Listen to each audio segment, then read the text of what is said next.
Сәлеметсіздер ме, балалар? Бүгінгі сабағымызды бастамас бұрын алдымен сұрақ-жауапқа назар аударайық. Зат мөлшері қандай әріппен белгіленеді? Зат мөлшерінің өлшем бірлігі қандай? Авогадро тұрақтысы. Зат мөлшерін анықтауға арналған 3 формуланы еске түсірейік. Жақсы балалар, сонымен біздің бүгінгі сабағымыздың тақырыбы химиялық реакция теңдеулері бойынша есептер шығару.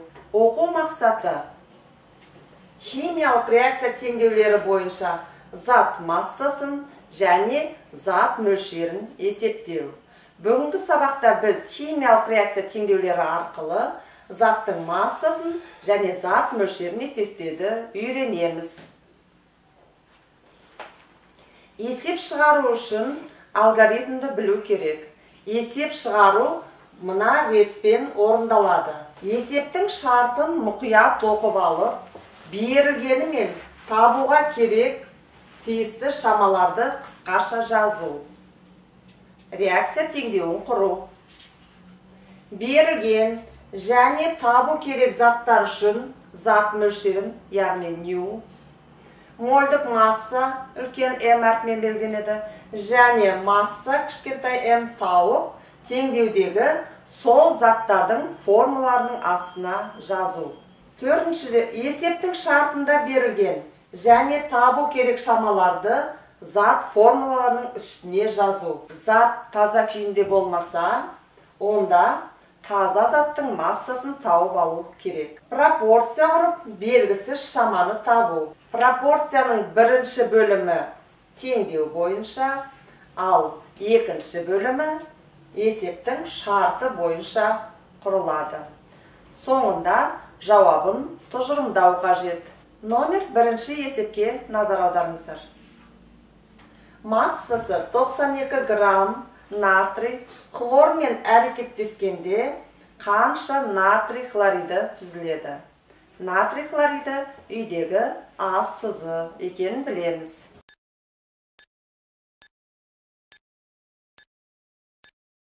Есептің шығару жолына назар аударамыз. Номер бірінші есептің шешуі. Берілгені натрийдің массасы 92 грамм, табу керек натрий хлоридінің массасын. Алгоритмді ескере отырып, есепті шешеміз. Ең алдымен реакция теңдеуін жазып аламыз. Зат массасының сақталу заңына сәйкес міндетті түрде теңестіреміз. Хлор реакцияға дейін 2, сондықтан натрий хлоридінің алдына 2 қоямыз, және де теңесу үшін натрийдің алдына 2 деген коэффициентті қоямыз. Есептің берілген шарты бойынша натрийдің 2 молі және де 23 грамм моль 46 граммы реакцияға қатысып отыр. Ал енді натрий хлоридінің алдындағы коэффициент 2 моль екенін көрсетеді. Натрий хлоридінің молярлық массасы 58,5 грамм моль және де оның массасы 117 граммға тең. Енді осы есептің берілгенін шарты бойынша және тауып алған мәндерді қойып, пропорция құрамыз. Пропорцияны құрған кезде 92-ні 117-ге көбейтіп 46-ға бөлеміз. Яғни жауабы 234 грамм натрий хлориді. Номер екінші есеп. Массасы 36 грамм көмір жанғанда неше моль көмір қышқыл газы түзіледі?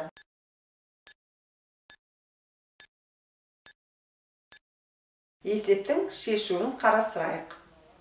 Ең алдымен берілген жазылады. Көміртектің массасы 36 грамм, табу керек көмір қышқыл газының зат мөлшерін. Шешуі: ең бірінші реакция теңдеуін жазамыз. Теңдеу бойынша көміртектің 1 моль берілген, ол 12 грамм мольге тең, массасы 12 грамм болады. Көмір қышқыл газының теңдеу бойынша 1 моль берілген, яғни ол 44 грамм мольге тең, және де массасы 44 грамм болады. Осы берілгендер бойынша пропорция құрамыз. Пропорциядан белгісіз, яғни көмірқышқыл газының зат мөлшерін табамыз. Ол үшін 36-ны 1-ге көбейтіп, 12-ге бөлеміз. Жауабы 3 моль көмірқышқыл газы болады екен. Номер 3-ші есеп. 13 грамм мырыш тұз қышқылымен реакцияға түсті.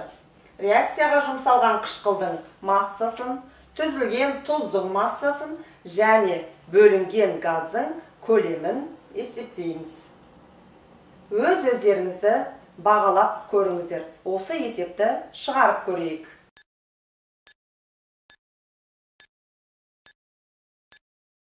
Енді есептің жауабын көрейік. Бірінші формула бойынша мырыштың зат мөлшерін анықтаймыз. Зат мөлшері ню әрпімен белгіленеді, массаның малярлық массаға қатынасына тең. Осы формула бойынша 13 граммды 65 грамм мольге бөлгенде 0,2 моль шықты. Бұл бізде мырыштың зат мөлшері. Осы сан арқылы есепке қажетті заттардың зат мөлшерін анықтаймыз. Коэффициенттерді ескеруді ұмытпаймыз. Яғни, мырыштың 0,2 молі, тұз қышқылының 0,4 молі, мырыш хлоридінің 0,2 моль, сутек 0,2 моль. Ары қарай формула бойынша есептеулер жүргіземіз.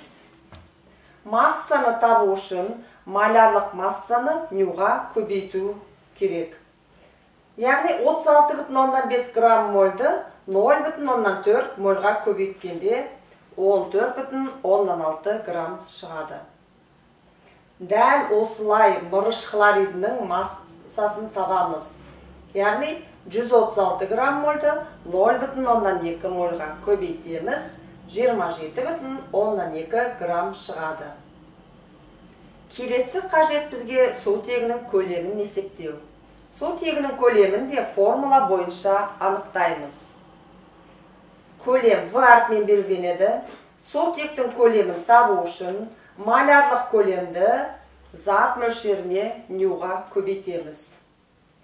Енді мәндерін орнына қоятын болсақ, 22,4 литр мольді 0,2 мольға көбейтеміз.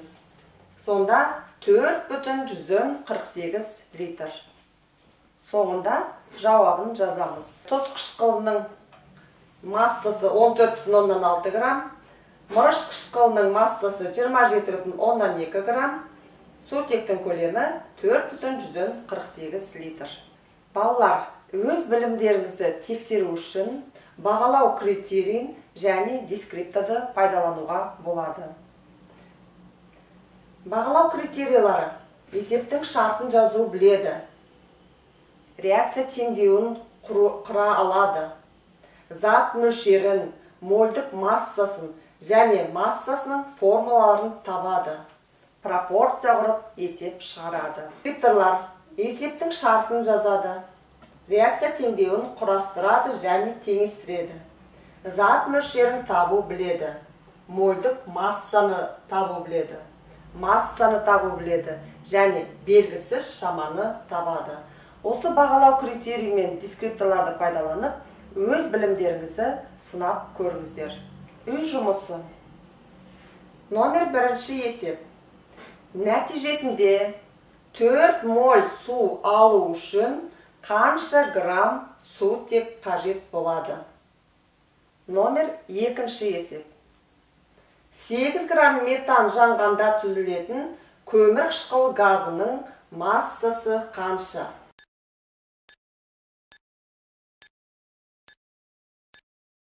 Сонымен балалар, бүгінгі сабағымызда рефлексия жасайық. Сіздердің алдарыңызда 3 баған берілген. Сіздердің бүгінгі сабақ бойынша көңіл күйлеріңізге сай бағанды таңдаңыздар. Бірінші баған: алға қарай жылжуға әзірмін. Екінші: кейбірін түсіндім, бірақ бәрін емес. Үшіншіде: түсінбедім, қайта қарап шығуым керек. Назарларыңызға рахмет.